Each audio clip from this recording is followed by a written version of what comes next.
come on. Mabel, press the red button! Shut it down! No, you can't. You gotta trust me. Grunkle Stan, I don't even know if you're my grunkle.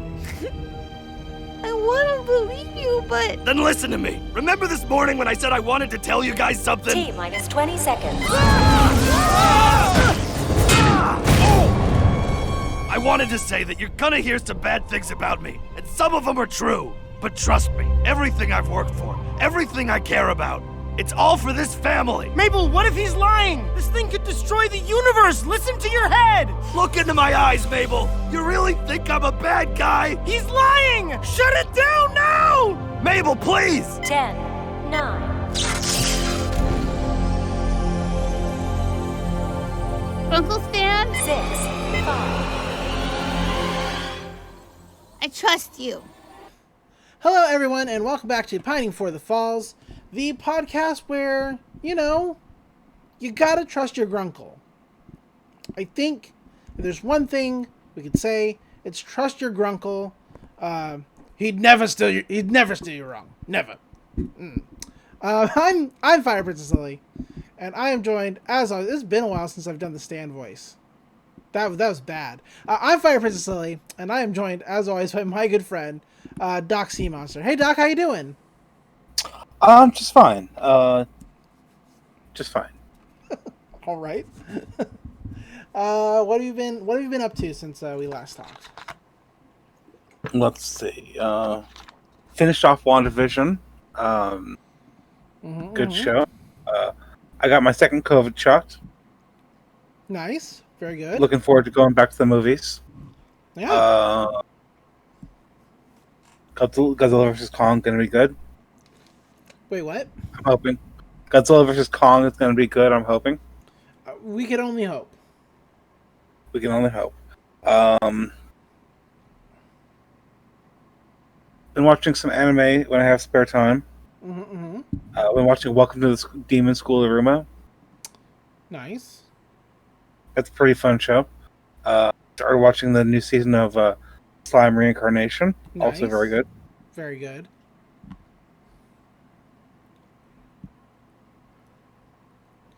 I got a new video game, but it just came in the mail yesterday, and I haven't had a chance to play it yet. Oh. So I'm going to be playing that probably tomorrow. What'd you get? Later. Digimon Story Cyber Sleuth. Nice. Yeah. Very cool. I hear that's a fun game. I've heard really good things, and it's good for my Switch, and I'll be playing it on my Switch. Nice. GameStop was having a sale last week, and I had to mail order it. I couldn't get it in store or download for the right price. Right. But I got it for pretty cheap off the website. Well, that's good. All Digimon games were forever ruined for me with Digimon Adventure 1, or whatever the fuck it was called. The first Digimon game that they brought over to America. Terrible. Awful game. But I have heard that the one you got is pretty good. Well, okay. The first game, they didn't give you any direction on how to evolve your Digimon or keep it alive. They just put you in the world. Here's your Digimon, and good fucking luck. Yeah. And you ended up with the poop. You ended up with the poop Digimon. Nothing you do. Sorry. What else have you been up to? Let's see. That's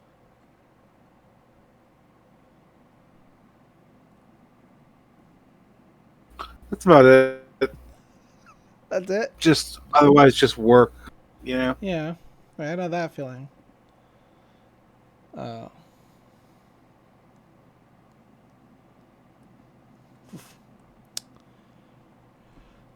Well, cool. Very cool. As for me, it's been work too. I've been doing lots of work. It's what I do. Having trouble sleeping lately. That sucks. Don't know what that's about. That's never happened before. Don't like that.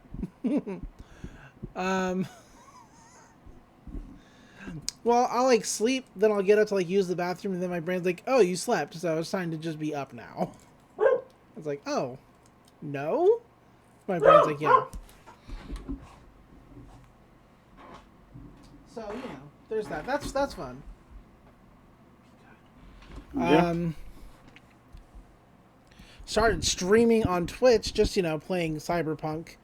Very streamable, very fun game. Had to have cut the stream a couple times because that game has nudity in it, and you have to know where it is.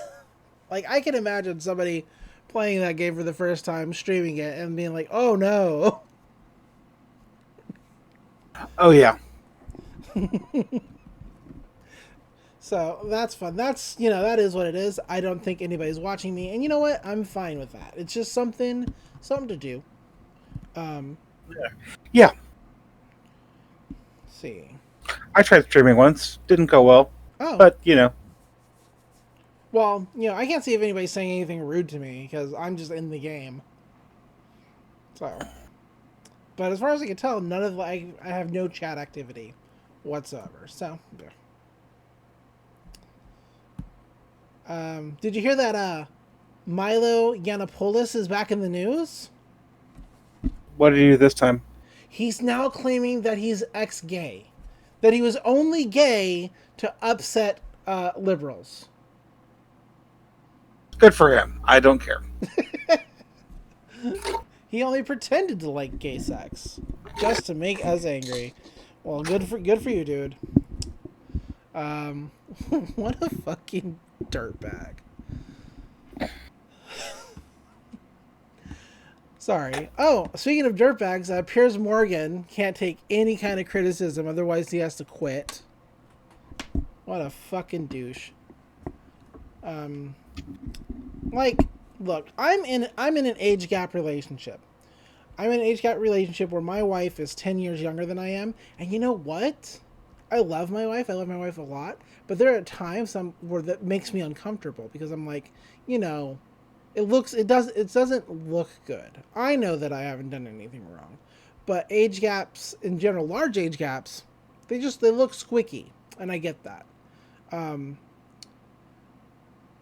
Piers Morgan has a hate boner for Meghan Markle because she didn't want to go out with him. He's like almost 20 years fucking older than her. And married, by the way. And married. That's what people think about when they think about age gap relationships like that. Is that kind of situation. So, double fuck Piers Morgan. And I hope this is the end of him. It won't be. He'll probably appear somewhere else and be just as fucking awful. But to a audience that wants to watch him be fucking awful. So that's always fun to know that shitty people continue to be rewarded. That's a downer. Quick, pivot to something else. What else have I been doing? Keeping up with Slime. The latest episode of Slime, super heartbreaking as I knew it would be. The latest chapter came out too since we last recorded, I think, and that is man. I can't tell you what happens. I can only tell you now that everybody is broke. Like, people need nerfs all around, and I can't tell you why that is because it'll spoil. But oh man, somebody needs to get online with the devs and be like, hey, can we get some nerfs going here? Patch. We need a patch. Yeah. Too much.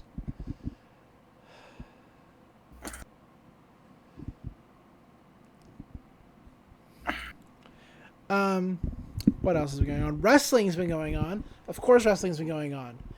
And holy shit. I'm glad we don't record on Sundays because I would have canceled. Yeah. Absolutely would have canceled. Wow.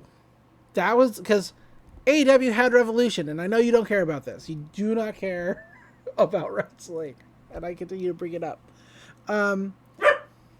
it's just a thing that goes on in my week. But AEW had a big pay-per-view called Revolution.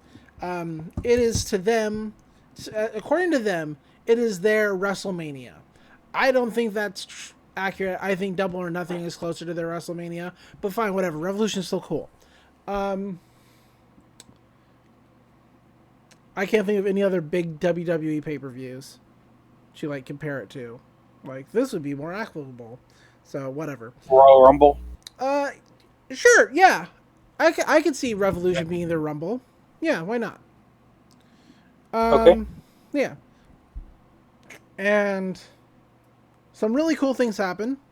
First of all, Maki Ito made a surprise appearance at the buy-in. The buy-in's like the free match that they give you to try to get people who haven't bought the pay-per-view yet to like be into buying the pay-per-view. Like this is happening, but after this we have the real matches you want to see. I feel like it was a tag match between Thunder Rosa and Riho. I know that you don't know who these wrestlers are. They were taking on Britt Baker, and it was supposed to be Britt Baker's assistant. Rebel was supposed to be her partner, but Rebel was quote unquote hurt. Like, she came out on a single crutch and did like a really pathetic limp. And so she's like, Britt Baker said, I've reached out to Tony Khan so that I could get a different partner, and I think I found the perfect one. And it was Maki Ito, who everybody wanted to win the Japanese side of the bracket because they love her so much. She didn't. She did not win the Japanese side of the bracket. But so everybody got what they wanted. We got a good challenger for the women's title in Ryo Mizunami, and everybody still got Maki Ito. Like, it's like a win. And she came out and had like a fantastic fucking match and won the match. Really, really great. I am not the biggest Britt Baker fan, but when you pair her with Maki Ito, she's more believable. So I think that's great. I hope Maki sticks around for a while. She probably won't. She lives in Japan, you know. But I hope she does, because as a tag partner for Britt, it makes Britt look better. Britt's still not very great in the ring, but you know, she's getting better, and I just think it makes her look more legitimate. Other than that, lots of big matches, such as Christian from the WWF. He's now signed with AEW. He was big in like the Attitude Era. For anybody listening who's has watched wrestling, fell out of wrestling, he was Edge's tag team partner. They've been tag champs multiple times. Everybody thought he was going to show up back. Everybody thought he was going to sign with the WWE again because he showed up for the Royal Rumble this year. Swerve, no, he did not. He signed up with AEW. Very cool. All Ego Ethan Page is also signed with AEW.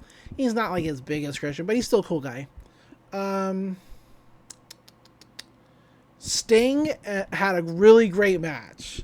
Like, everybody very worried anytime Sting walks into a ring because he's been injured in a ring, and we don't want to see that happen again.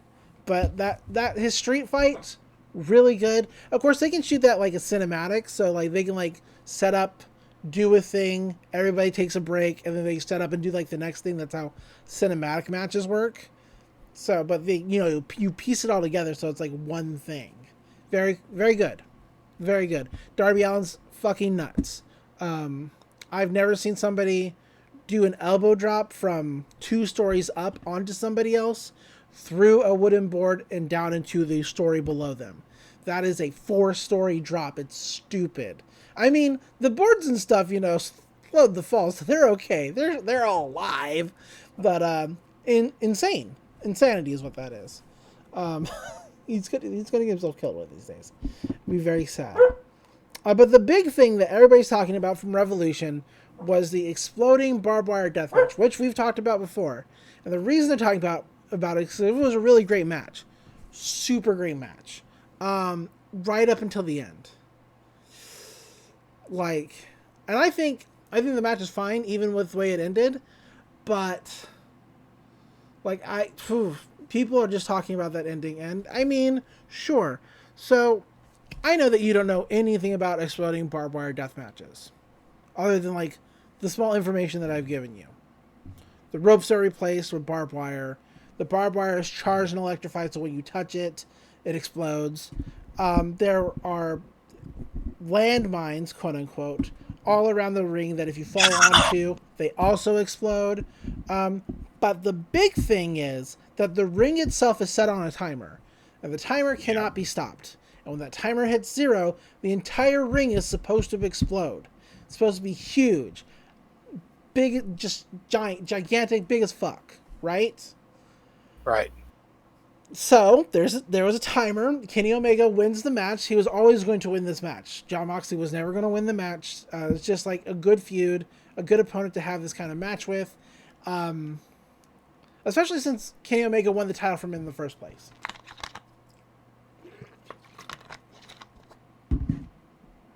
So Kenny Omega and the Good Brothers beat down Jon Moxley, handcuff him, knock him out, leave him in the middle of the ring after like hitting him with like every form of instrument you can, including an exploding barbed wire bat. Very cool.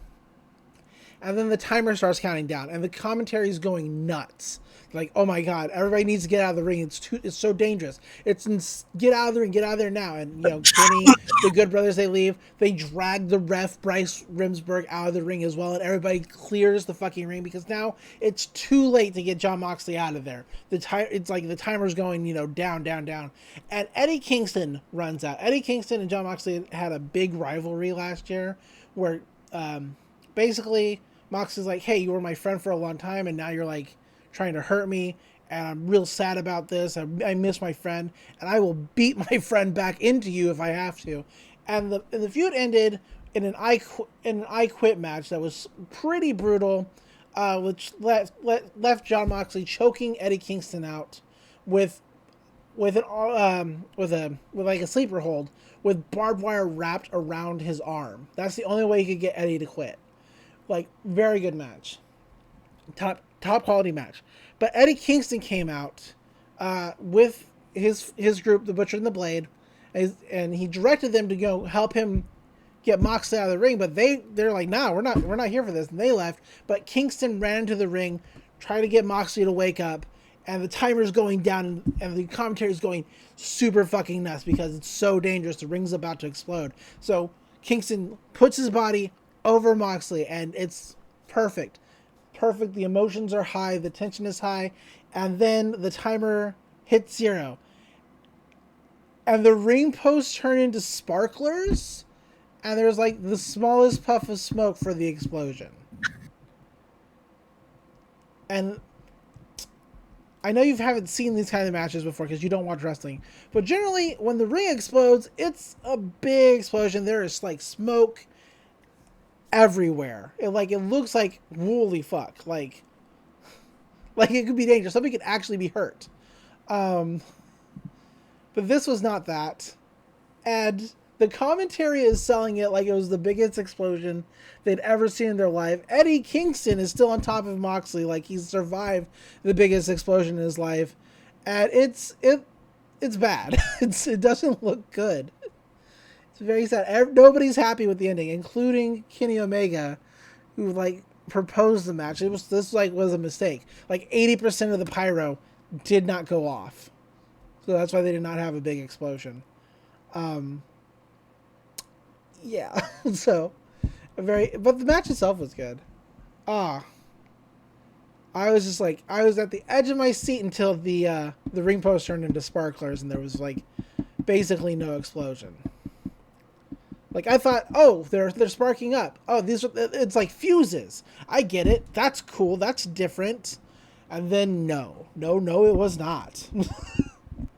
So that's what's going on in the world of wrestling.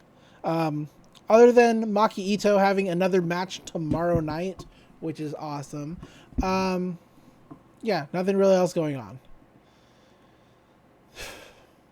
Whew. Sorry to talk your ear off about wrestling. I had just been waiting to. You want to talk about Gravity Falls? Doc? Hey, Doc? Listeners. I killed Dr. C Monster talking about wrestling. We'll be right back. And we're back. I have revived Doc Sea Monster from the land of the dead. I killed him with wrestling, which was a bigger reaction than the final explosion at the exploding barbed wire deathmatch. So, you know, I am a greater death dealer than Kenny Omega. You can put that on my tombstone. Hey, Doc, you want to talk about Kaboom. Kaboom? You want to talk about Gravity Falls? Sure, I'd love to. Let's do this. As you listened in on the intro to this podcast, we are about to cover one of the, I think, most intense scenes in this entire show. Oh yeah, definitely. I mean, if not the most intense, definitely the argument can be made for it being the most intense, but it is at least the second, if not the first. But we'll get to that. So let's start. We start. It's night over the town. There's a bright blue light in the forest. What's going on? We zoom in on the vending machine in the Mystery Shack and down into the basement behind the machine. And Stan is filling up that big machine we saw at the end of the first season. He's like, whew, finally, this should be enough. You know, can't be too careful with this stuff. As he wipes some of the toxic waste. We find out this is toxic waste. He wipes it on his forehead. Which is bad. Bad for him. But Stan's excited. You know, he's worked real hard. He's set a timer, 18 hours. He's like, okay, warning, blah, blah, blah. Because he's looking at the book. He's like, extreme usage could result in minor gravity anomalies. Just can it, Poindexter. I'm not giving up now. So he hits a button, he turns on the machine, and automatically gravity is going wonky around the Mystery Shack.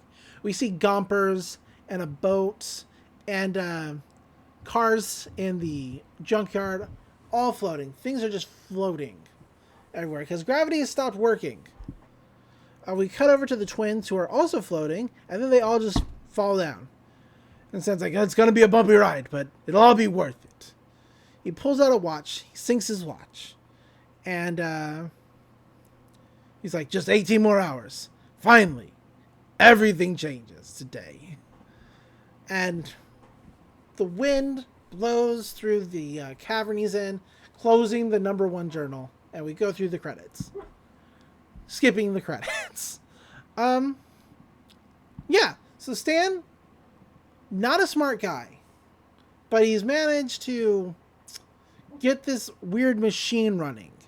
And, well, the mystery of this episode is, who built the machine? Did Stan build the machine? What is the purpose of the machine? But we'll get to that. Any thoughts or comments yet?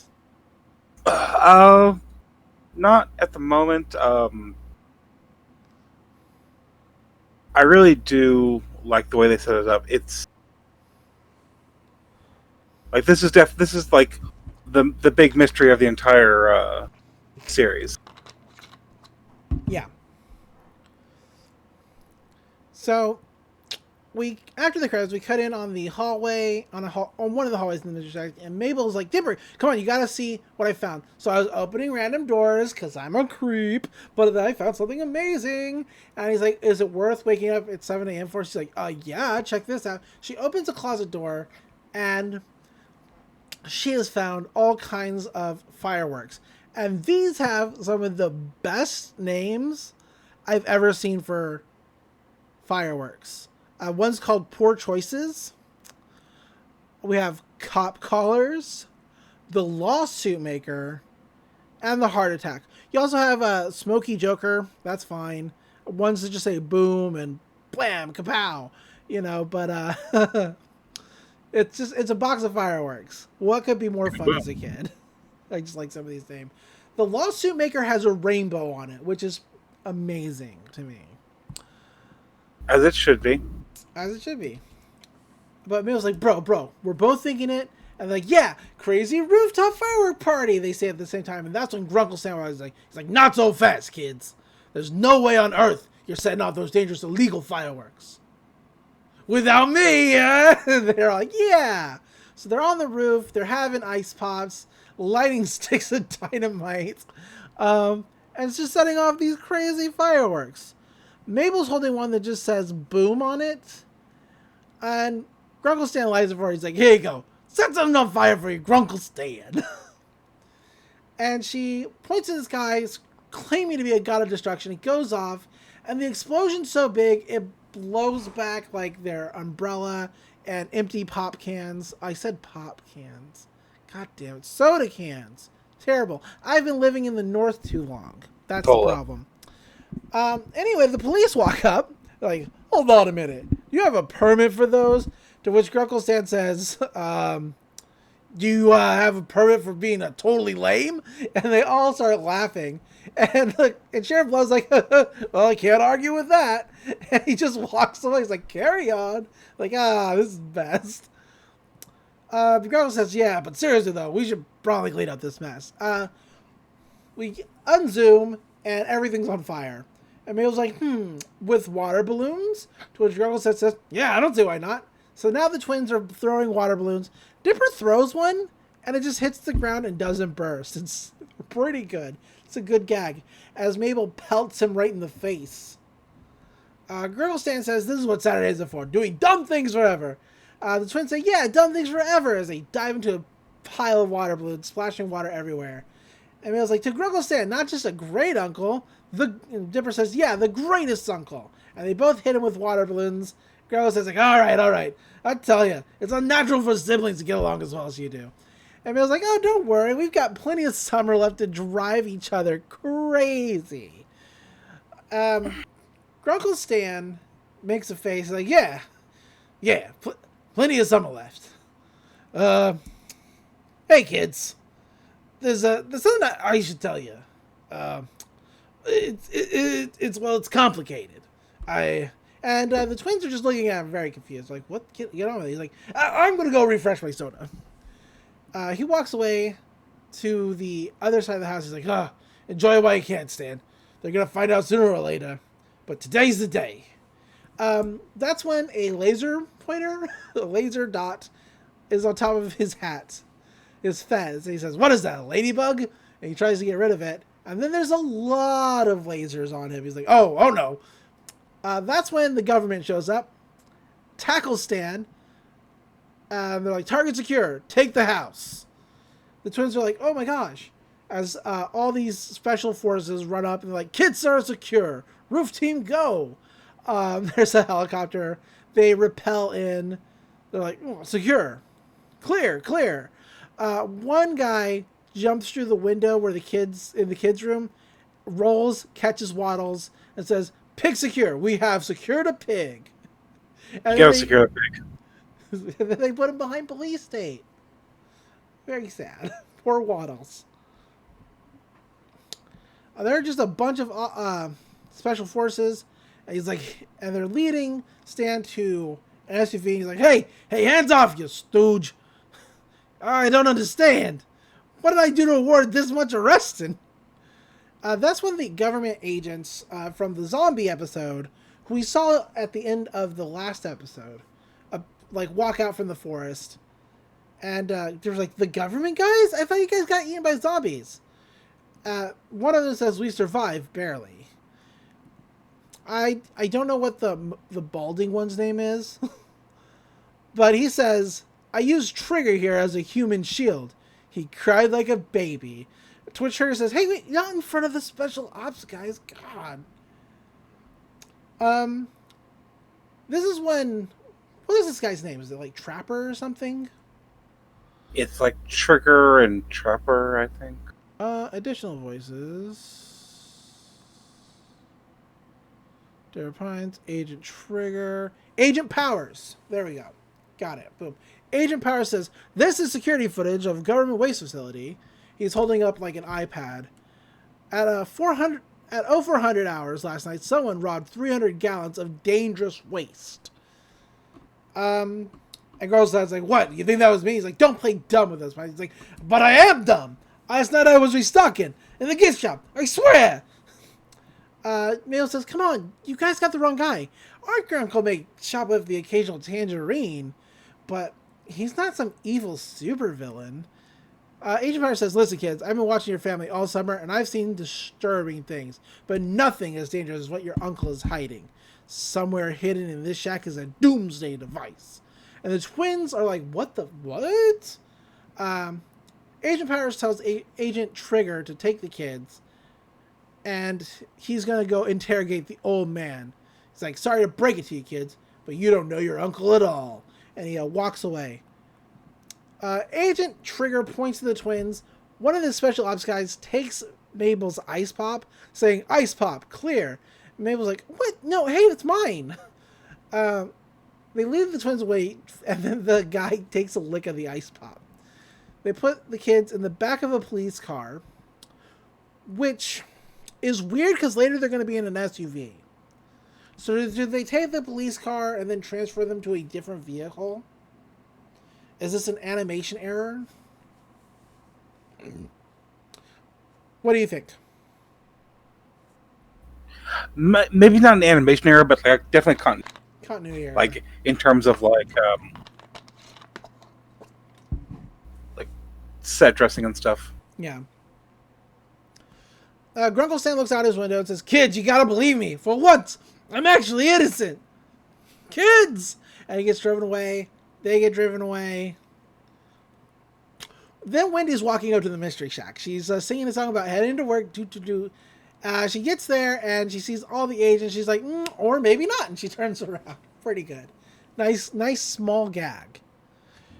We go to the police station. It's got graffiti on it. One of Robbie's muffin, and one that just reads tag. I like it. Grunkle Stan gets booked, and he's taken to a room that has one of those cork boards where somebody has just pinned and stringed the shit out of it. Agent Power says, Stanford Pines, you stand accused of theft of government waste, conspiracy, and possession of illegal weapons. How do you plead to these charges? To which Grunkle Stan says, guilty. I mean, guilty. It's pretty good. Can I have my phone call? We cut over to Zeus, who's getting something at Yumberjacks. And he's like, okay, give me whatever you got that comes with a free toy. That's when he hears Grunkle Stan over the radio. He initially thinks it's like the speaker box. He's like, Mr. Pines, is this some sort of possession situation? But he turns around, sees that it's his walkie-talkie. He's like, Zeus, pick up! He's like, Mr. Pines, what happened? I heard you got arrested or something? So I had to get some panic food. Grunkle Stan says, listen, I need something from you. You know that vending machine in the gift shop? I need you to guard it with your life. No matter what happens, no matter who talks to you, don't let them touch the machine. And then the call cuts out. Which, okay, that seems like bad planning on Stan's part. There's no way that line isn't tapped, right? The one going out of the police station? Probably. But Zeus is like, okay, I just, like, why didn't the agents just, like, bust and go, oh, vending machine, cool, gotcha. Like, why isn't the jig up now? I don't know. Just for the sake of the show, I suppose. But Zeus says, time for a repair guy to become a repairman. And the guy at the window says, sir, your junior Yum Yum Baby Time Kiddo meal? This box is great to look at. It's got googly eyed kid and a googly eyed dog, and it just says kids, party hat, stars. I love it. Zeus says, just put one in my mouth. They take out a single fry, put it in Zeus' mouth, and then he drives away super fast, blowing through the hedges and onto the road. We cut back over to the twins, who are now in an SUV. I'll remind you they were in a cop car beforehand. Continuity error for sure. Agent Powers is on TV telling Agent Trigger that they're searching the shack for the device. You take care of those kids. He's going to take care of Grunkle Stan. And May was like, where are you taking us? What's going on? Agent Trigger says you'll be going to Child Protective Services. To which Mabel says, boo! Like, hey, in the meantime, enjoy this reality TV designed to pacify you, make you stop asking questions. It's a surgeon on this TV, and he's about to do an important operation when he gets pranked by Justin Prank on Pranked. Really bad TV. It's a spoof of whatever Ashton Kutcher show was. I forget the name of that show. I bet I can find out. If you hadn't asked me, I could have told you. I've taken it out of your Punked. Thank you. Yeah, found it before I could, because I didn't get to the trivia in time. It's actually not in the trivia. Somebody should have. Oh well. But Mabel says, "Come on, Dipper. There's no way Stan was stealing hazardous waste. We gotta clear his name." Dipper's like, And he looks up. There are 2 cameras pointing to the back. And Dipper says, "That's it. It's the security tapes. Stan said he was in the gift shop restocking. So if we just get the tapes from last night, we can look at them and we can prove his innocence. Boom. Easy." Mabel says, "Yeah, we just need to think of a way to get out of here." She's like, "Let me think about this." This is when they're coming up on Manly Dan driving a logging truck. And on the back of his logging truck, on the trailer, is a bumper sticker that says several times rules. Mabel, this has to hurt Mabel, like deep in her heart. But she taps on her window, gets Manly Dan's attention, and she starts right on the glass several times is overrated. This drives Manly Dan up a goddamn wall, and he drives his truck into the SUV, bumping it off the road. He screams, "No!" as he does it. The SUV goes off the road. Agent Trigger gets pinned between his door and a branch, and the twins get to escape. He's like, Agent Trigger's requesting backup. The twins take his earpiece and destroy it. Like, Mabel's like, "Come on, Dipper, we're going to clear our uncle's name." To which Agent Trigger says, "Oh, you poor kids. You really think your uncle's innocent?" Sorry, what's up? Yeah. They leave him to die in the forest. They do leave him to die in the forest, as you do. Fuck this guy, he sucks. But, Agent He likes feds. Huh? ACAB means feds, too. Yeah, ACAB means fed, too. Agent Trigger says, "I've seen it all before, kids. False names, double lives. 1 minute they're playing with water balloons. The next they're building doomsday devices." That seems like there's a lot going on between point A and point B that maybe should be discussed. But no, right there, water balloons, doomsday devices. It's a pipeline, folks. Yep. But he says, "Your uncle scammed the whole world. Don't let him scam you too." Dipper looks conflicted. He's like, "You don't know what you're talking about." And he walks away. That's when the airbag deploys. Pretty good. Shutting up Agent Trigger. The twins hitch a ride on the back of a different SUV going to the Mystery Shack. And we cut over to Stan, who's watching his watch. He's like, "Only 5 more hours till it happens. Gotta be there. Come on, Stan. You gotta think of a way out of this. Think! That's what he's banging his head on the table. An alarm goes off. It's like an anomaly is in progress. And the gravity goes crazy. Yep. And immediately stops going crazy. Sorry, you were saying? And then he gets an idea. Yeah, he gets an idea. Stan is extremely resourceful. Oh, yeah. He can make any situation to his advantage. Absolutely. But he does come up with an idea. We get to see the rest of the town being affected by these gravity tremors. And it goes up. Everybody falls down. Tyler Cuterbiker is like, "Is it just me? Or did the entire world just hiccup?" To which Lazy Susan says, "I'm sure it's just a baby-sized earthquake." And the best response ever from Tyler Cuterbiker on anything is, aw, baby size. It's like, it's the best. His face is great. I love Tyler Cutie Biker. Yes. It's so good. We cut over to Fiddleford McGucket, who is freaking the fuck out. He's like, it's happening. The end times. Gotta get out of town when that machine activates. Oh, gotta get out of here. Get in there, raccoon wife. He picks up a raccoon to shove her into a sack, and he scramdoodles out of there. Back over at the Mystery Shack, there are just tons of agents swarming all over the place. And Mabel's like, okay, I'll take out those two guard guys. You karate chop the other dude in the neck. Then we'll backflip through the front door. And Deborah's like, Mabel, aren't you forgetting a simpler solution? He's like, oh yeah, all right. And we watch her grappling hook to the Mystery Shack as two guards in the foreground try to figure out if this rock is a face or a rock. Grappling hook. Or is it a metaphor? A metaphor. God, my mouth. What's a metaphor? Nothing. What's a metaphor for you?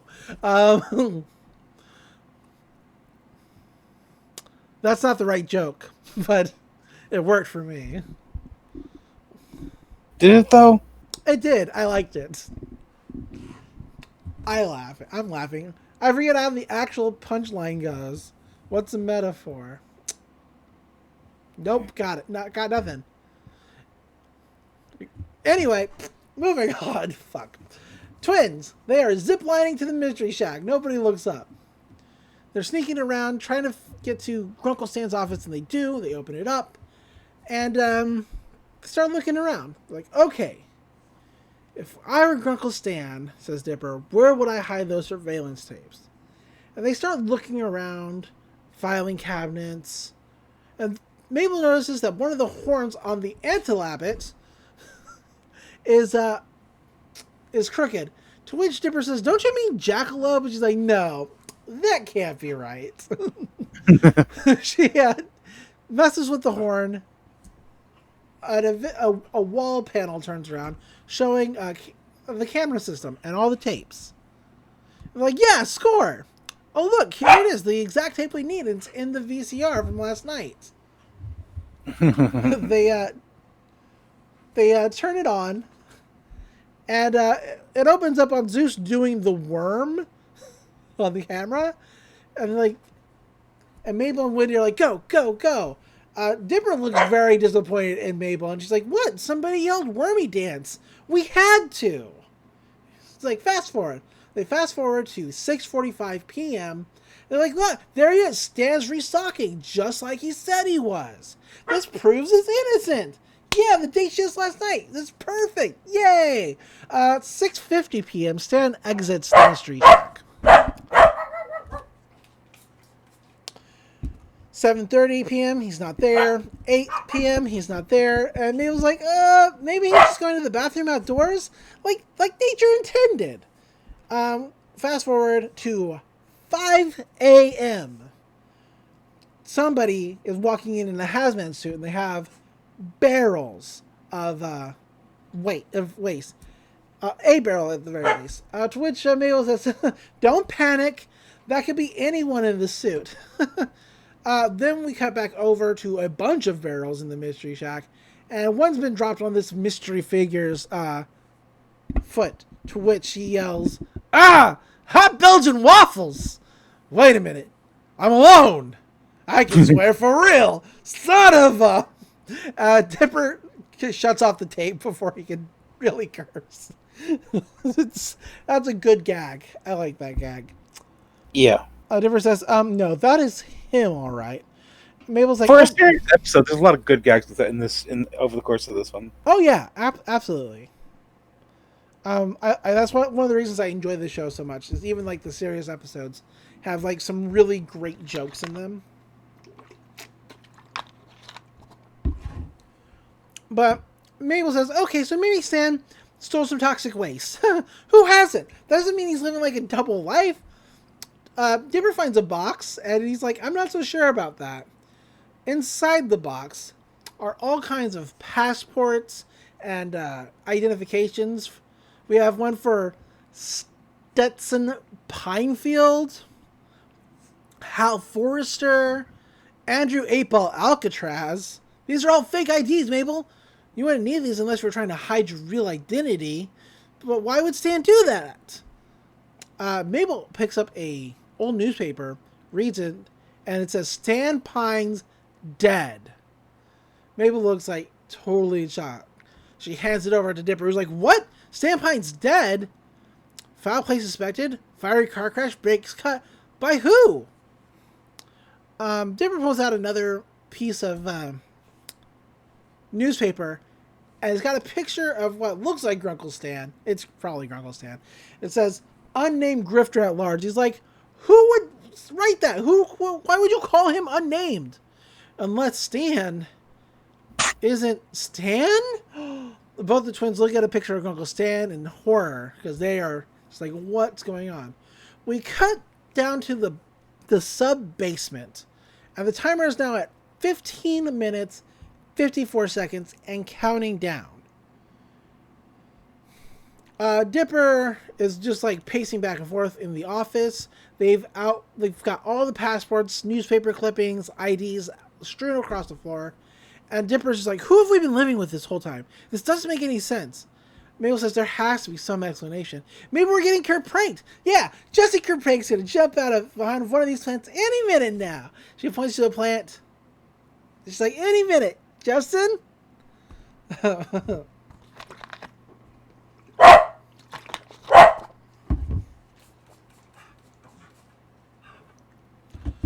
Dipper says, I can't believe it. This whole summer, I've been looking for mysteries, and the biggest mystery is right under our nose?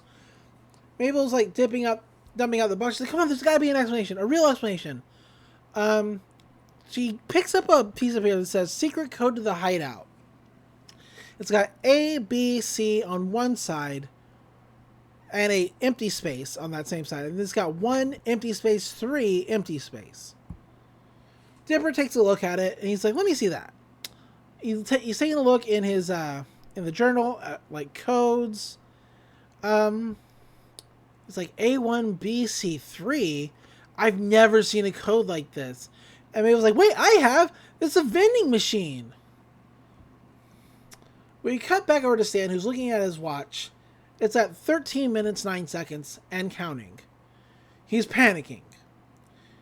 Agent Powers walks in and says, all right, playtime's over. Chopper's ready to dust off to Washington. I'll enjoy putting you away. Stan says, what? Can we stick around for maybe 1 minute? 1 minute, 30 seconds? Yeah. Agent Powers says, I'm not falling for any of your games, Stan. You've been running your whole life. Your time is finally up. Stan's watching all the clocks around. He's like, can I get a bathroom break? Just 15 seconds. And they're like, sorry, you've got a flight to catch. We look over at the watch. It's 12 minutes, 1 second. And Stan says, yeah, so do you. That's when the gravity goes crazy.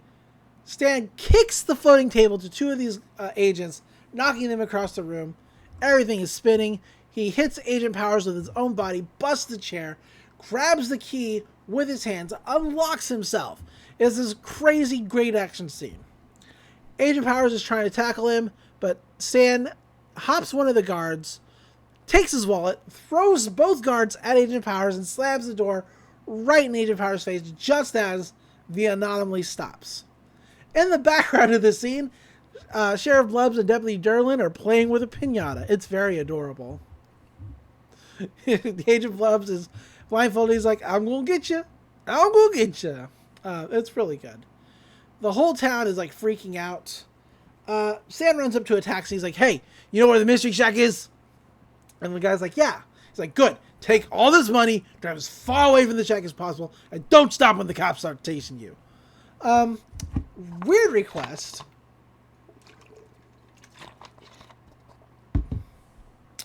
But it is a big stack of money. So the guy's like, yeah, I'll do it. And he does. Stan hides behind a different car. The agent's like, after he's getting away. Obviously, follow that cab. Agent Trigger didn't die in the woods, unfortunately. He comes out and says, Stanford's escaped. He's at large. We need to sweep the town. Move, move, move. Everybody gets into their various vehicles and drives away or flies away from the Mystery Shack to go on a manhunt. This is the perfect time for Zeus to show up and stand in front of the vending machine. He's like, all right, Zeus, remember the plan. Protect the machine. Earn Stan's trust. Get legally adopted by Stan. Change name to Stan Jr. That's what Zipper and Mabel run up and say, Zeus! And scares Zeus after that. Oh, kids! Where have you been? What are you doing here? Says Dipper. He's like, Stan gave me a mission to protect this machine. And I thought I loved snacks. There says, Zeus, listen, there's something huge going on here. And we don't know what it is, but if Stan is hiding something dangerous, we need to find out what it is. And so I need you to step aside. Mabel says, yeah, just let us through so we can prove this is all one big misunderstanding. It's not a big deal. Zeus says, guys, I know it might seem crazy, but I promised Stan I would guard this with my life, and so I can't let you through. They're like, all right, well, sorry, Zeus. This is when Mabel attacks Zeus with attack glitter. It's a big pink cloud. So it's like, oh, attack glitter. It's pretty, but it hurts. It's all in his eyes. His eyes are sparkly. They just run into Zeus and try to, like, move him. And it doesn't work. He's a big guy. And he's like, oh, come on. I don't want to fight you guys. Oh, poor Zeus. I feel bad for him here. Yeah, he's not having a good time in this episode. Not at all.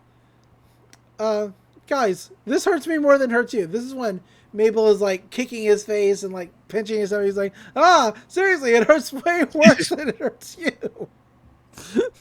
He's doing his best. He's doing his best. Dipper reaches out. He hits the code into the machine, and it opens, knocking Zeus and them all over. And there's just a big cloud of dust. And they all gasp. There's a secret room there, obviously. And they go down, and they're like, it's from like a video game or something, or a dream, or a nightmare, says Dipper. And they go down the elevator. Grunkle Stan is running to the shack. He's like, I gotta be there when it happens. The elevator opens as they get down to the bottom floor, and they're like, whoa, what is all this? Guys, are we dreaming? Somebody wake me up. Mabel says, this can't be real. Zeus is like, I don't understand. Why would Mr. Pines have all this? They were like, it's just like that bunker in the woods. Zeus is like, yeah, but what's it doing under the Mystery Shack? And Mabel's like, okay, so he's got a huge, gigantic laugh. That doesn't mean anything bad. Everyone's got secrets, but it's still Stan, and he loves that. So he picks up a picture of them that Stan has down here. It's very cute that Stan has this down here. It's adorable. Like, I love it. She's like, and we love him, right? Dipper's looking around. He's like, it can't be. It's impossible. The other two journals? All this time? Stan had them? I can't believe it. Was anything he said to us real? He kicks one of the machines. He's like, why would he have those journals? And Zeus says, well, maybe he's the author. And Dipper's like, yeah, or maybe he stole them from the author. Maybe the reason he has all those fake IDs is because he is a master criminal. And the machine is his master plan. Dipper opens the journal, lays it out, and shows, like, the blueprints for the machine.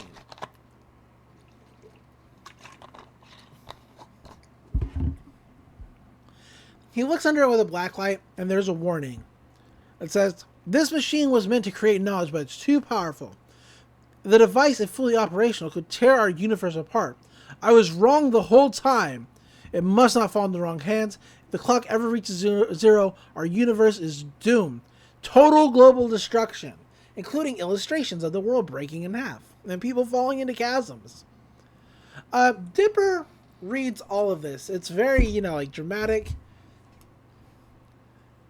And Mabel and Zeus are reading along with him. And they're freaking out because, total global destruction. He's like, if the clock ever reaches zero, our universe is doomed. They're looking up the clock. It's down to 1:30. To which Zeus says, it's the final countdown. Just like they always sung about. Good gags. Good gags. Dipper's just going through the journal. He's like, oh, here it is. The manual override failsafe. All right, the agent's right. We just have to shut this down and no problems. They run into where the machine is doing its thing. The town is going crazy with like shaking and earthquakes. They're like, there it is, quick. They find the manual override. They turn the keys together. And that's when a pedestal with a button opens. They're like, there's a switch. All we got to do is hit it and it'll shut down. There was like, this all stops now. And he's about to hit the button when Stan was like, don't touch that button. It's just very heavy. They're all staring at each other. Stan's panting. There's less than a minute to go. He's like, Dipper, just back away. Dipper's like, looking between. He's like, please, don't press that shutdown button. You gotta trust me. He's like, why should I trust you? After you stole radioactive waste? After you lied to us all summer? I don't even know who you are. He's like, look, I know this all seems nuts, but that machine needs to stay on if you will just let me explain. His watch starts beeping. He's like, oh no, brace yourselves. And gravity once again starts going crazy. They all lift off into the air. This one is the biggest anomaly thus far. The Mystery Shack is pulling apart. Cars are flying off into the sky. Everybody's floating. Whoever animated this scene, I hope they got a raise. Honestly, this is probably one of the best animated scenes in this whole show. Like the fluidity of everybody like floating away and like the way the models look. Great. I love this. Yeah. But yeah, we're down to 30 seconds on the clock. And back down in the bunker, everybody's flying around. Mabel's been trapped by a line that's connected to her foot. She's like, and there's like, Mabel, shut it down, hurry! To which she uses the line to pull herself towards the button. And Stan tries to get to her. He's like, Mabel, wait, stop! That's when he's tackled by Zeus. He's like, Zeus, what are you doing? I gave you an order. He's like, I'm sorry, Mr. Pines, if that's your real name, but I have a new mission now. Protecting these kids. He's like, Zeus, let go, you idiot. Dipper tackles him too. They're fighting. And Dipper's like, Mabel, press the button, shut it down. He's like, no, you can't. You gotta trust me. Mabel says, Grunkle Stan, I don't even know if you're my Grunkle. I want to believe you, but he's like, then listen to me. Remember this morning when I said I wanted to tell you guys something? The computer says T-minus 20 seconds. And there's a flash from the portal. Everybody's bloating this wall except Mabel, who's still holding onto the button. He's like, I wanted to say, you're gonna hear some bad things about me. And some of them are gonna be true, but trust me, everything I've worked for, everything I care about, it's all for this family. Dipper says, Mabel, what if he's lying? This thing could destroy the universe. Listen to your head. Stan says, Mabel, look in my eyes. Do you really think I'm a bad guy? Dipper's like, he's lying. Shut it down now. He's like, Mabel, please. The computer's counting down 10, 9, 8, 7. Mabel's reaching towards the button. She's looking in Grunkle Stan's face, and she says, Grunkle Stan, I believe you. And she lets go. Or I trust you, sorry. This scene makes me tear up every time, even though I've seen it like 50 times. It's really intense. Crazy. Dipper tries to go for the button. He's like, what are you doing? You're crazy. You gotta shut it. The computer hits 1. And the portal goes nuts. There's flashes of blue light. It like whites out everything. Everything's floating. This picture containing the twins, the glass like breaks and cracks. It's very neat scene, and then everything just falls down to the ground. Sorry, wiping my eyes. The portal is destroyed. I'm sorry, the machine's destroyed, but somebody's walking out from it. It's a portal. And it's a guy in like Wastelander gear. He's got a gun and goggles. He reaches down, puts his hand on a journal on the ground. He's got 6 fingers. Bum bum bum. And there's like, who is that? So as Grunkle Stan says, It's the author of the journals. This is when the mystery man shows his face. He looks almost exactly like Stan. And Stan says, "My brother." To which Mabel says, "Is this the part where one of us faints?" And Zeus, who's had a really rough day, just says, "Oh, I am so on it, dude." And he passes the fuck out. And that's how the episode ends. The end credits of this episode is just two young boys swinging on a swing set in front of the ocean. No words. Seaside swing set. A seaside swing set. Whew, that's a lot to say. But yeah, that's the episode. Real intense. Honestly, the intensity of that scene is what actually led me personally to the question to the audience for the week, which we actually do have. Somebody asked a question, so we actually have something to answer, and the same person responded to the audience question. So, the listener question. So we actually have something to talk about today after the episode. But before we get to that, what are your thoughts on this episode? Oof. It is intense. Let's see. This is definitely one of the best episodes of the series. It's Easily. It's not really dense with gags, but the gags are good. Animation is excellent. It's a huge turning point. This is basically the last major reveal before the end of everything. Yes. And a lot of things start falling into place at this point. Yeah, I think this is the best the show ever gets. It's not like I don't want to say like it's all downhill here from now, but I think this is where it plateaus. It's not that it's downhill, but it's like this is like S plus, and everything else is an A. Yeah. Well, maybe not the Stan Churian candidate, but everything else. That one's okay. Yeah, but that's like a B. Yeah, there's not bad episodes of Gravity Falls. There's just less good ones. Yes. But no.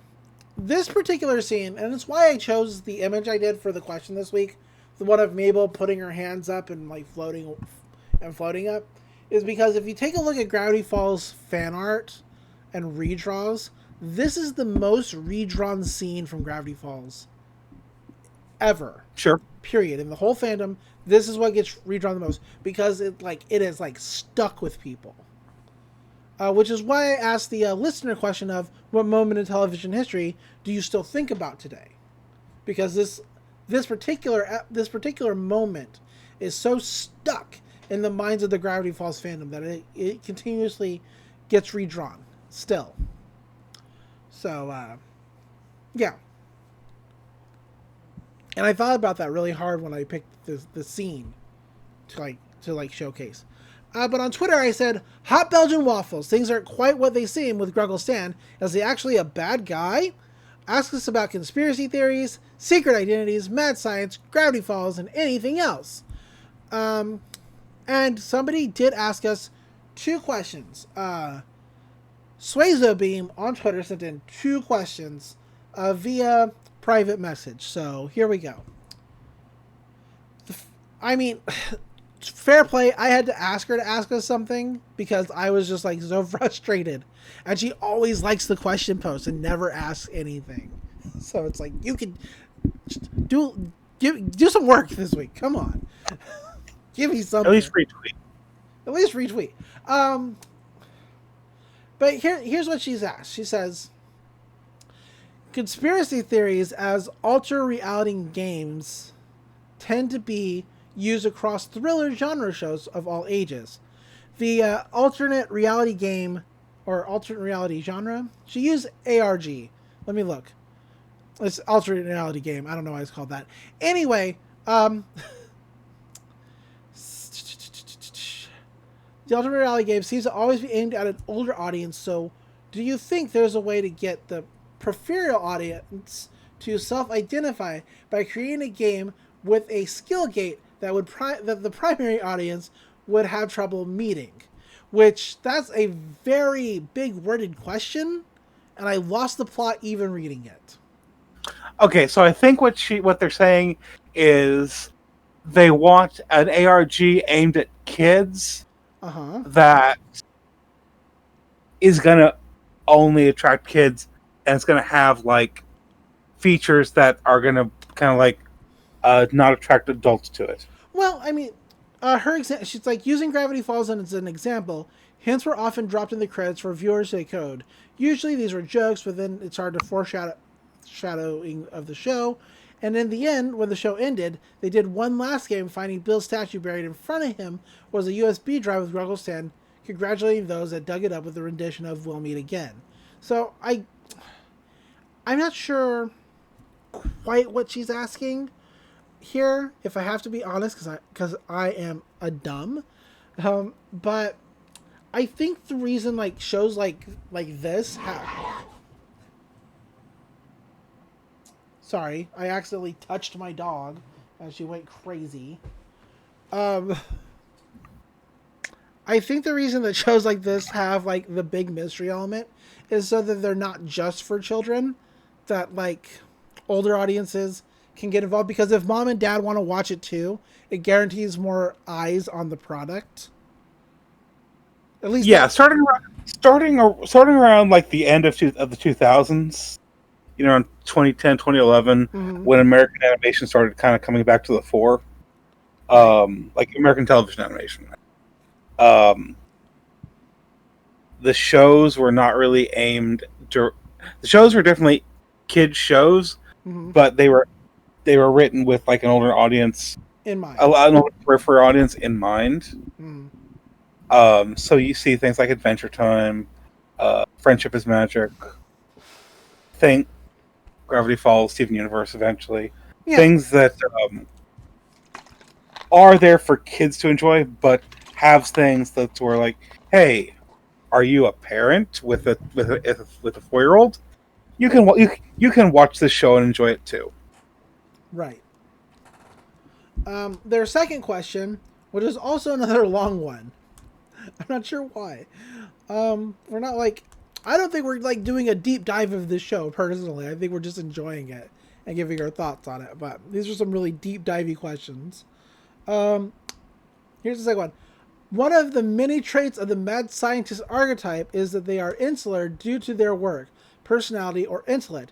Do you see these lone scientists as Fisher Kings on a personal journey, or more of a broad humanity searching for their place in life and feeling disenfranchised from others? I think they're just mad scientists. Okay, so Fisher King is a reference to folklore about a land that goes like where nature goes wonky when they don't have the proper king on the throne. And this is a thing that crops up in fiction sometimes. You've seen The Lion King. Yeah, I've seen The Lion King. You know how there's like a drought when Scar is controlling Pride Rock. Yeah, because, you know, Africa, its agriculture is based on whoever's in power. That's how Africa works. And that's a Fisher King type situation. Oh, okay. Where like the drought ends when Simba gets back on the throne. It doesn't make any practical sense. Right. But it's a magic thing.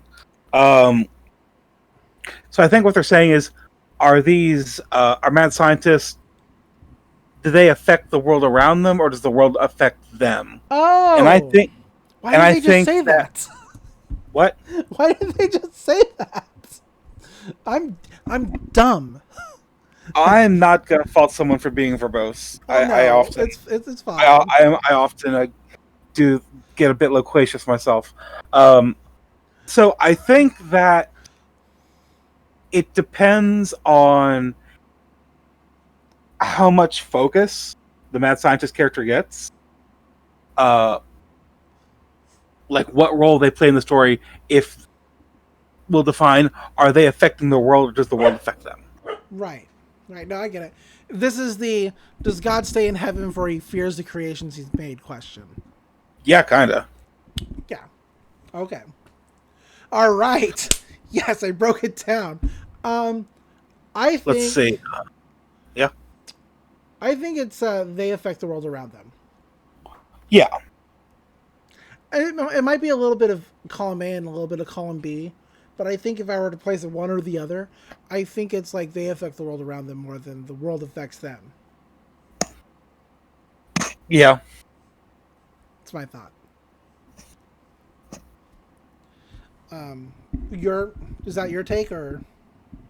I'd say that's fair. Most of the time, a mad scientist is going to be affecting the plot if they're any kind of focus character. Mm-hmm. You know, it's their inventions and their discoveries that can really drive the plot. If they're a more minor character, like a side villain or a one episode character, they're just not going to have that much effect on the plot. But stuff. Right. Let's see. And that's all our questions for the week? That's unless you got some. Well, thank you for the 2 you sent in. We appreciate it. We do. They did answer the audience question, the viewer question, because my viewer question was what moments in TV history have stuck with you, television history, and they gave us a few moments. One from like an actual episode, and one that are just kind of like some other like TV related things. The one from an actual television show is when Pikachu was going to be released in the original run of Pokemon. I don't know if you watched that. I did. I get it. They said that really tugged at their young heartstrings, and yeah, that was a very heartbreaking episode. Ash almost giving up Pikachu, and then Pikachu coming back. That's amazing. That's amazing. That's a great piece of Pokemon television right there. Television. Then they said that the climax of Tenchi in Tokyo, and I kind of remember this. I wasn't very big on Tenchi in Tokyo. It wasn't as good as Tenchi Universe at all. I will stand by that statement for the rest of my life. Tenchi, I have no argument. Tenchi Universe is underappreciated. Tenchi Tokyo was not that good. Yeah, but the climax of Tenchi in Tokyo being replaced with an episode of Reboot. Cartoon Network accidentally showed an episode of Reboot when they were supposed to be showing the end of Tenchi in Tokyo, or the climactic, like the big climax episode of Tenchi in Tokyo, which is funny. And then their last thing was apparently they were going to be on a local television show that aired at midnight where kids desperately try to be cool and hip in the early aughts, but they dodged that. So I don't know what show they're talking about, but good for you. If you dodged the bullet, good for you. Absolutely. Yeah. What about you? What television moment has stuck with you? Okay, this is gonna be a complete cop out. Oh, okay. But I have watched so many TV shows in my life, and I remember none of them. Oh wow, really? Like I've watched, dozens and dozens of cartoons, right? And I could probably list moments after moments, but there's none that are none that are personally defining come to mind. Yeah. I actually answered this on TikTok already, but I'll reiterate it because nobody used my TikTok. It's fine. The piece of television history that is totally cemented in my brain that I'll find myself thinking about, just randomly at any time, more than any other television moment, is where the scene where Kuwabara in Yu Yu Hakusho sacrifices himself to Toguro in the Dark Tournament to inspire Yusuke to break through whatever's holding him back so that he can beat Toguro. That scene is incredible. Oh wait, no, I thought of one. Okay. I thought one. Sorry, What's yours? I had to. It's like I said. It's not that It's not that I couldn't think of. It's not that I don't have one. I just couldn't think of a good one. Right. Beast Wars, Okay. Code of Hero, the Death of Dinobot. That Oh, yeah. if I think about that, if I keep thinking about that right now, I will immediately start crying. Oh no! Don't think about it. Ah. No, like I have to stop myself from thinking about it right now because if I dwell on it, I will immediately start crying. Okay. Well, let's. No, don't cry. Robots dying makes me sad. Like if a robot sacrifices themselves for other people or for humanity or for their friends, that will instantly make me fucking cry. Fair enough. And actually it took me years to kind of figure out. Okay, so like I figured out that this was a pattern for me. Stuff like the end of the Iron Giant, also, or like scenes from Short Circuit. Like this is definitely a thing for me, but it took me a while to realize what the origin of it was. And I saw Terminator 2 when I was very young. Oh, with And the thumbs up. yeah, it clearly left an impression. Yeah. So now anytime a robot dies, I just start fucking bawling. Oh. No, I get you. I'm like, this isn't a laugh making fun of you. This is a laugh of understanding. Yeah.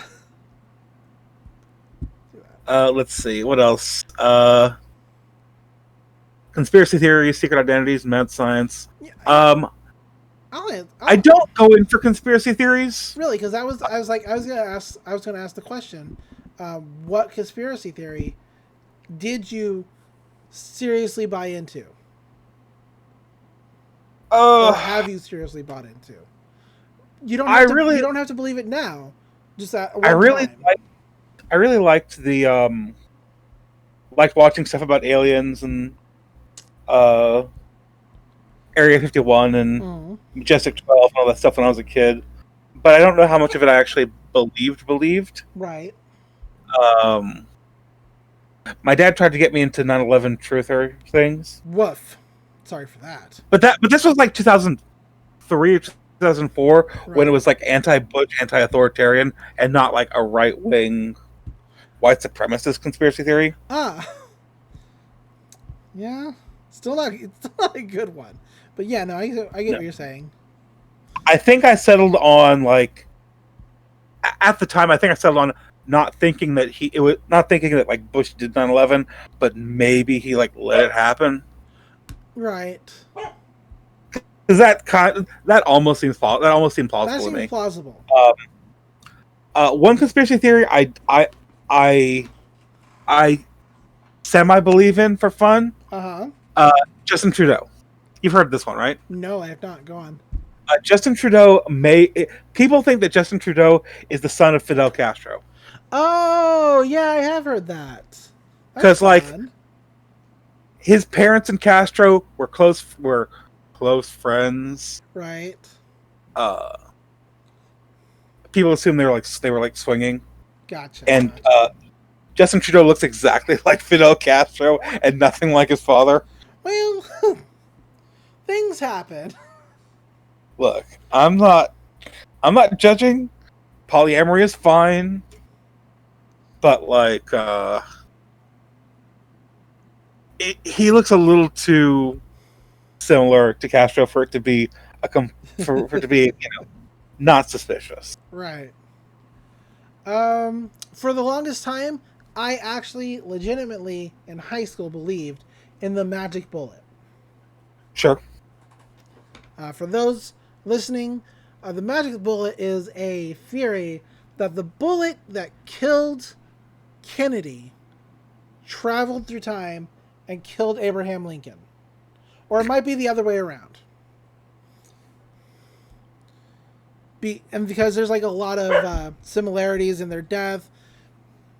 Kennedy died in a Lincoln, which was made by Ford. Lincoln died in Ford Theater. They died like exactly 100 years apart. Like there's all these like little little things. And when I was younger, I was like, oh, this all makes total sense.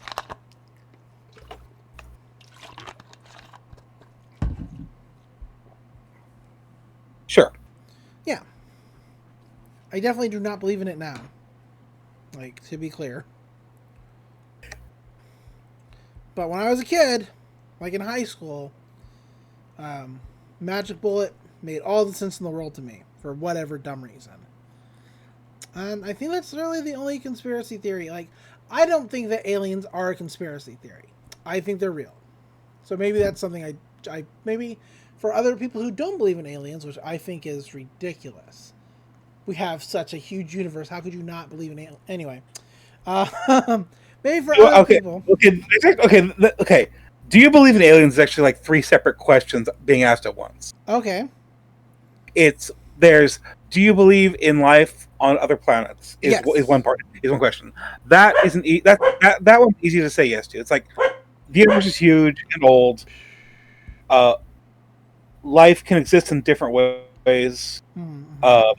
I believe it's possible that there's life on other planets. Okay? That's the first question. Right. Second, has life on other planets visited Earth? Yes. Is the second part of that question. That I have no idea. Maybe. Weird shit has happened. Weird shit has happened. But you know, there's things like sleep paralysis and lucid dreaming that could explain a lot of like abduction experiences, things like that. Right. Roswell was weird. I've been to Roswell, New Mexico. I've seen the Roswell Museum. Me too. It's kind of weird stuff. There's no telling what actually happened.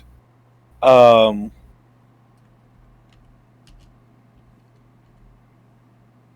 don't know if people are actually I don't know if there's been crashes or if people have been abducted.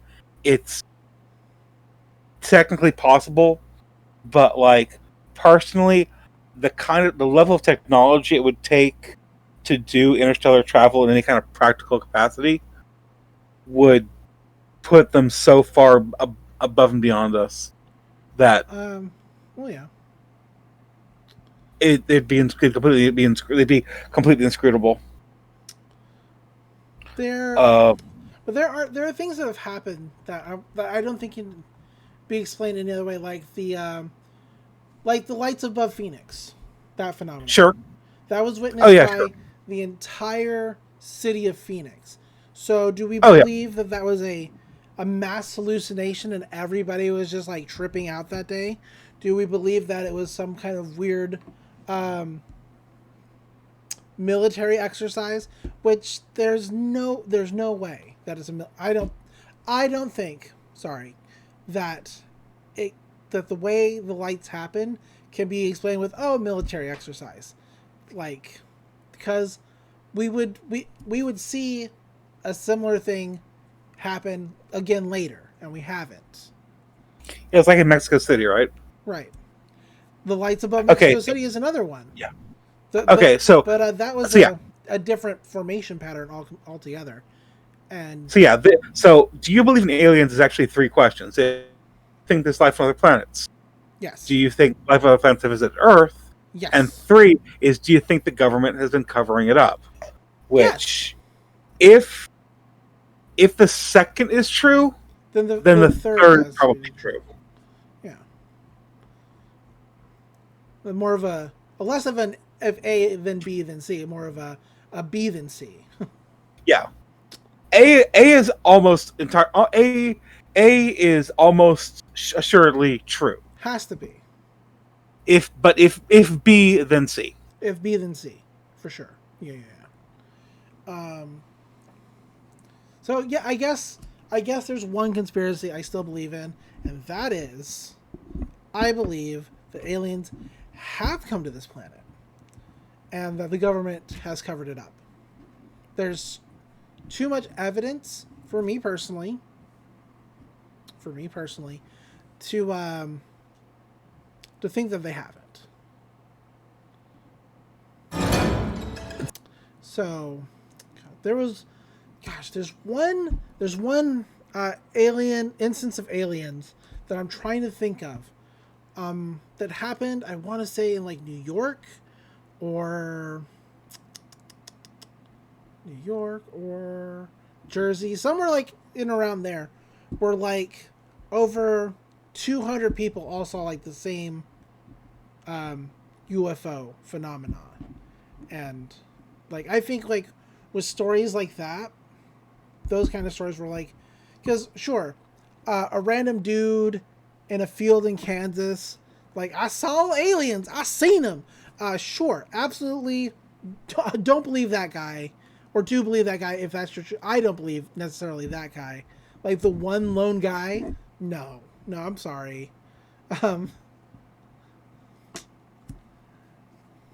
Probably not true. But when we have like mass sightings, that to me is aliens are surely have come to this planet.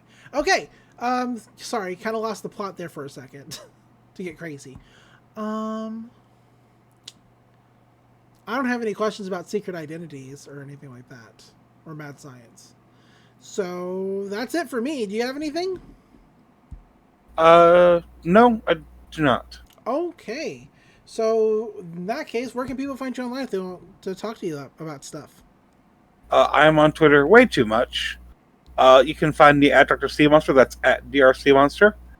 Come and find me on Twitter, where I haven't been on Twitter much the past couple days. Oh, hey. I mean, I've been on Twitter. I haven't posted anything dramatic. Let's see. You can see me admit to never mentioning Project A-ko once during the year we talked about Kill la Kill. You know, it is what it is. Well, have you ever actually seen Project A-ko? Have I seen it? No. No, I've never seen it. Oh, me neither. So, it's fine. What are people gonna do? Yell at us? Come at me, nerds. Yes, I'm sure our 5 listeners will be horribly offended. Yeah. You can find me, as always, on Twitter at DatFirePrincess, spelled D-A-T. You can find me on the numerous podcasts that I do. Like the one we just mentioned, Let's Pull the Trigger on the podcast where we do this, but for everything related to Studio Trigger, because I had an insane dream, and that dream has come back to haunt me. I'm like, I can't believe I did this to myself. Yeah. And, I'd say that's it. Yeah, that's it. That's everything. So, without further ado, until next time. Reality is an illusion. The universe is a hologram. Bye, Gold. Bye. Bye. There's no closing Bye-bye. thing because the seaside swing thing is just silent. So, later.